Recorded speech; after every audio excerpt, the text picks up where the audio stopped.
Right, the way I make beans is very long-winded.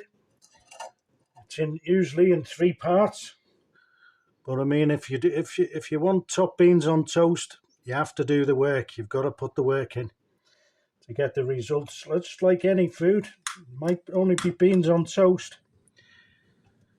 But like these stages are for 2 reasons. One of them, oh God,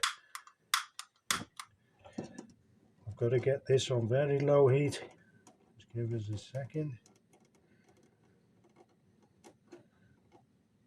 Goes off all of a sudden.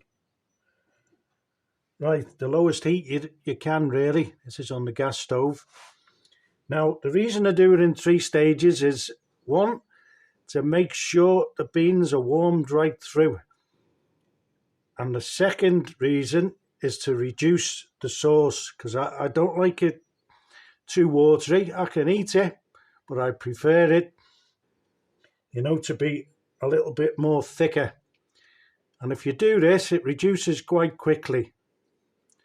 And it involves 3 stages. The first stage is this one.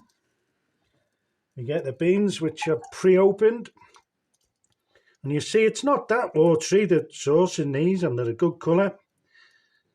And they're pretty good, I think Fresh Owner may have kidnapped somebody from Heinz and interrogated them or paid them to give them some trade secrets, right?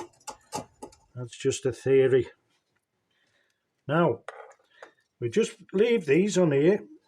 Just move them now and again. You don't have to stir them all the time on low heat, but you just got to watch they don't start sticking to the bottom of the pan. Now, this could be construed as very long-winded, but I mean, later on tonight, you've got to look at yourself in the mirror and say, did I do my best making these beans? Were they the best beans I could make? There's only you can answer that when you look in the mirror.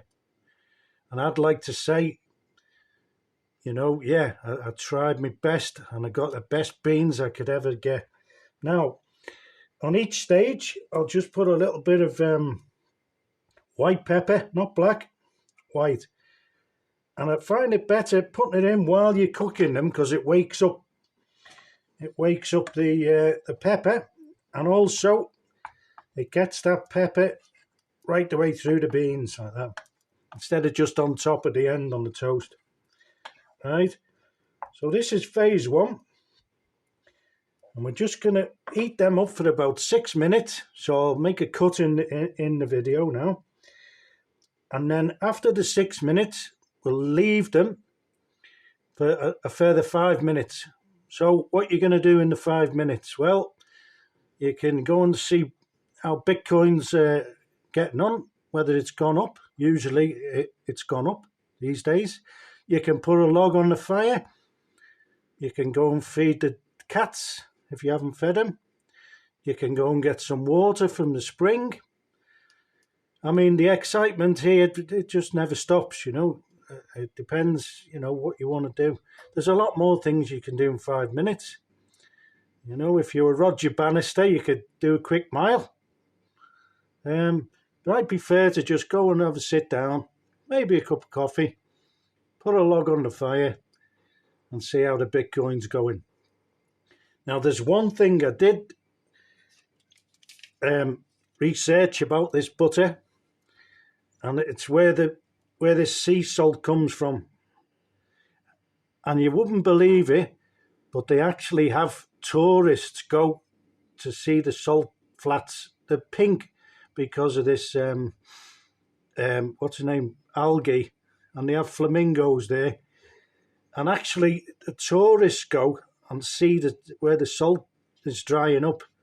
I could think of better things to do, but like if you've got a spare couple of weeks and you want to see some salt flats and the salt drying out from the sea salt, well, that's the place to go apparently. Just near a town called Arles, and they actually have tourist guides to take you there and see the salt drying up. Sounds a bit like paint drying, really, doesn't it? But anyway, we're getting up to the first stage of the heat now. I'll just cut off here and come back. But what we get is nicely up to a bubble and then leave it. Now, all the time, this juice is evaporating and getting thicker, which is what I'm after at the end. So we'll come back after the first two stages, which is, it's going to be 11, 12 minutes. The whole process is going to be about 20 minutes, maybe 25. But like, as I said, if you want the results, you've got to put the hard work in. Okay.